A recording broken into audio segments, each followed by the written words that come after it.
Everyone. So, yep, I'm here to review, believe it or not, a chick here. Hold on for a sec. Doing this so I got an opportunity and all that, if you know what I mean. For those of you that follow me for most of my but yeah, we're going to be talking about, and I'll say in the title, page 61. Yeah, page 61 of the Sabrina online story, Stripes and Links, and basically, what a time frame for it to be released on Father's Day, and hope you guys all had a good Father's Day and all that. But yeah, what a way to debut, what a way to really jump into what the story is about, because a lot of folks are wondering, will we find out more about the father? And I will say this, that the page that was uploaded onto Eric's Sabrina Online Patreon page, I'm not going to put the full page up like I normally do or normally would, mainly because of the last panel. And basically, I don't want to risk YouTube getting on me about that, so I'm not going to risk that chance and all that. But it's a really interesting story, because a really interesting continuation, because ZigZag basically, because this takes place after page 60, when the mom basically shocks ZigZag by saying that the dad is still incarcerated, which throws ZigZag off. She's like, what? ZigZag's like, wait a minute, still? Really? Like, what happened? Like she knew he was in prison, she knew he was incarcerated, but she didn't know he was still incarcerated. Like something like that really surprised her, and everything, that he's still locked up. But mainly, that's where we left off on page 60. That's where we left off on page 60. And here, we start page 61 with ZigZag asking her mom, straight out, really, Mom, I don't know what you... Oh, okay, this is how we start off page 61, okay? Excuse me, this is how we start off page 61. ZigZag asked her mom, as we start page 61, this is what ZigZag asked her mom straight out. She asked her, really, Mom, I don't know what the hell you ever saw in Dad. And her mom's answer is this: well, you wouldn't even be here if it wasn't for him. And ZigZag's like, I don't need to be reminded of that. And ZigZag's mom's response is, but the skunk you knew isn't the same one I met. In other words, she's basically saying that he was different. That before, ZigZag and her siblings were even conceived, the father was a completely different person. Like, he was just, in a way, he was kind of like the Mr. Hyde, if you will. He was kind of the gentle Mr. Hyde. And she goes on to explain, we get a bit of a flashback here. She goes on to explain that when they were young, when they met, and anyway, and all that. Again, this is the mother's explaining to ZigZag, and we see a flashback. She basically tells ZigZag, when we were young and in love, he was so charming and kind, strong, generous, and fun-loving. In other words, she's basically saying he was everything she wanted in a man, basically. Someone that, would sweep you off your feet with the way he would charm you with his talking, and, he would basically, basically like, give you the shirt off his back and stuff like that. And also very fun-loving. Like, if you want to do something fun, or you found fun, he would go with it and all that. And he was, generous, like, oh, let me do that for you and everything. Yeah, basically, she said he was completely different when they met. And then she goes on to tell her that, and this is ZigZag's mom to ZigZag, she goes on to tell ZigZag he was a good husband and a good father and a good provider for all of us. But then here's what gets interesting. She says, at least he was, until the factory shut down. So yeah, basically the job he was at, hold on for a sec, folks. Hold on for a sec. sorry about that, like I said, basically, ZigZag, as I get back to the image but, ZigZag's mom, hold on, guys, hold on. But yeah, ZigZag's mom basically says that, when she first met him, he was charming, sweet talking, generous, kind, strong, fun loving, all that. And that when they first had ZigZag and the kids, he was a good father, good husband, provider, all that, in between, all of that, plus more. And that was until his job shut down, the factory that he worked at shut down. And then this is where it gets interesting. The mom goes on to tell ZigZag, our lives got a lot more difficult after that. And he dealt with the stress by drinking more and more until he could barely function without a drink in his hand, and couldn't really function with one either. He bounced from job to job, unable to hold any one of them. Okay, she basically goes on to say that after his job shut down at the factory, basically he went into disillusion. He went into I would say a depressive state. Basically a depressive state that's very relatable in real life, because she goes on to say that their lives, got a lot more difficult after his job, after he lost his job and the factory shut down. And then she says he dealt with the stress by drinking more and more until he could barely function without a drink in his hand, or couldn't really function with one either.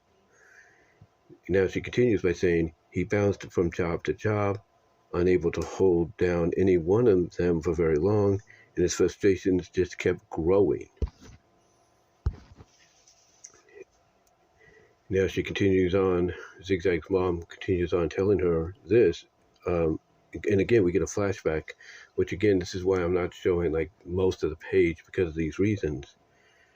But basically, she goes on to tell ZigZag, our situation kept getting worse, and he began to resent the family in his pickled state, claiming we were tying him down, holding him back, while he got more angry and abusive. You heard that right.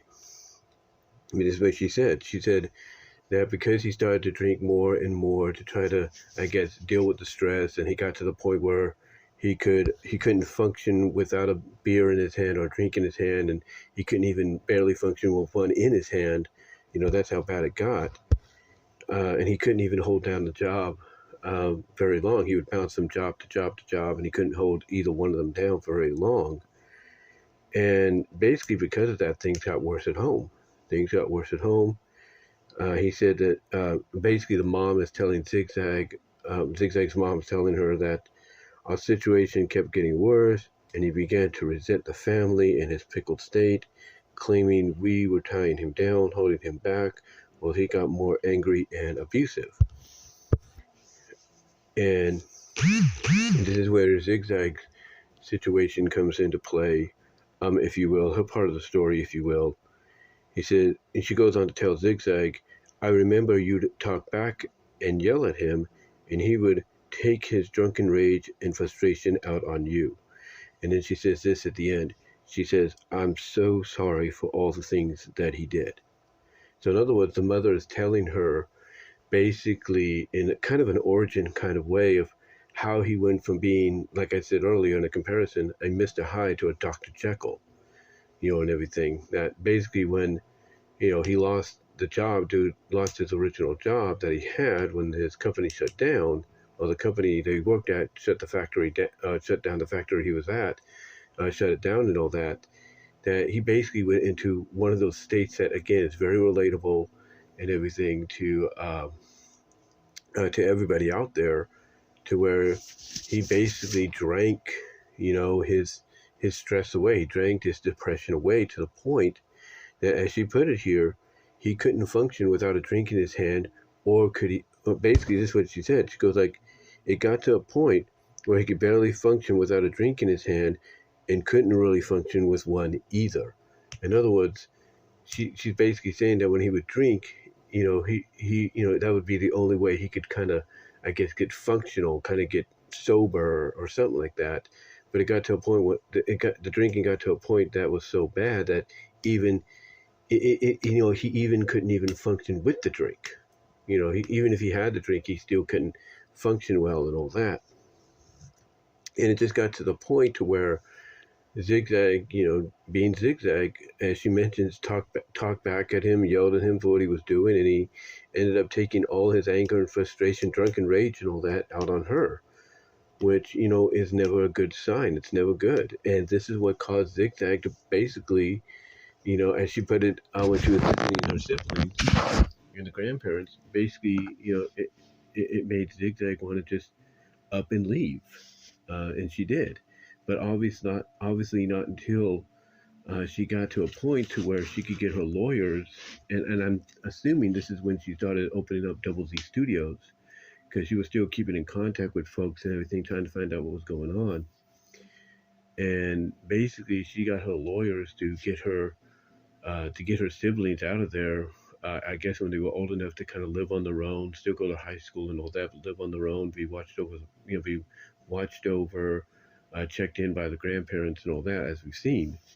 So, so yeah, it just got to that point to where she just couldn't take any more of that, and her, changing her name legally to ZigZag was to basically get away, get away from that, trying to get away from this lifestyle that she had been, put through and everything. But the mother basically says at the end that she's very sorry for what he did to her, or for what she allowed him to do, and you know, obviously, ZigZag, you can kind of tell maybe, maybe where she kind of gets a little of the stuff, and I think um, that's why she's gone this journey. She wants to find out maybe, where she gets this from, and I think she's going to find out that some of this tension she has, aggression, sexual aggression, tension she has, this predatorialness, she gets it from her father, and I think that's what's going to cause her to kind of tone it down a little bit. Like, she'll still be ZigZag, but she's going to be more respectful. As I said as I said in the last review, she's going to be more respectful, to the point that she's going to be like, okay, guys, I want to do this. Like, when she starts going back to work and she has certain scenes she wants to film, like with Sheila or Stacy and Tracy, or even invite over Helen Dish to do a scene or so, she's going to basically be more respectful, but more respectful, more like courteous, if you will, more consentable, to when she basically to when they have to do a scene, she's going to want to make sure it's okay with them, and if it's not, then she'll switch it up to where it's more suitable and everything, and just go from there. And I think also it's going to get to a point to where, let's say she does want to have a good time, let's say they do get in a mood with each other, a certain mood, she's going to want to be like, hey, is it okay, it's like, hey, you want to, if it's okay with you, you want to kind of like finish off this, girls' night out by going and having a little fun and all that. Make sure it's all right. And I think that's kind of what we're going to get out of ZigZag here. But yeah, the mother's basically telling her a tale that we've all heard, and not just in fiction, but in real life. And that tale is, you think you know somebody, then you don't, because you find out that when that somebody gets their hands on certain, alcohol or drugs, excuse me, they become a completely different person. They just change. I wouldn't say overnight, but they basically slowly, but if not quickly, do a 180, if you will, on you, and it's when you least expect it. And yeah, a lot of things can lead to that. I mean, one of the shows I've been watching for the past 6 years, and I've done a lot of reviews on them and everything, is Dark Side of the Ring. And one of the common traits they always talk about in these episodes, one of the common traits is basically when a wrestler, male or female, sometimes, who's basically the main subject of the episode, sometimes ends up losing the dream job, like with, WWE, WWF, if you will, or WCW, or AWA or wherever, that basically it causes them to go down a downward spiral that sometimes they never recover from, and it ends up in tragedy. Sometimes it could end up in a way to where basically the worst ends up happening, that you don't want to happen, or they'll end up incarcerated, like Billy Jack Haynes. He took drugs and stuff throughout his career, and obviously messed him up mentally. And he's serving he's serving time in jail, but now it's not even jail. He's being put into a home, a nursing home, or whatever, because mentally he's unfit to stand trial and everything because of what he did last year to his wife.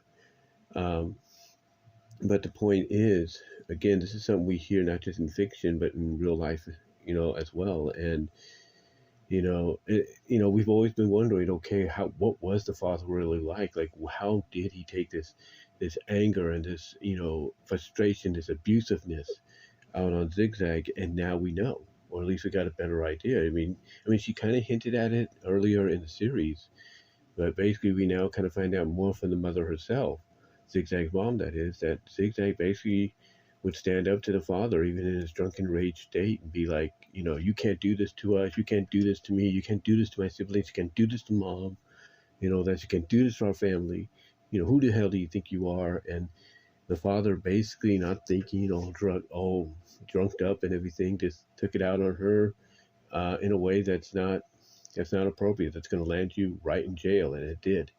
And obviously he got so bad, I guess, even in jail, that he's been incarcerated for a second time. So yeah, it's an interesting take and everything, interesting continuation of the story. But again, we've been wanting to know exactly the history of ZigZag's family, and basically about how the mother met the father and what changed and all that. And now we're getting that. And obviously the mother, as she says at the end here, she's very sorry. She is so sorry that this happened to ZigZag, because she knows, and she's shown throughout these past few weeks and these past few pages, she knows and understands, even though she might be a little peeved at certain decisions that were made.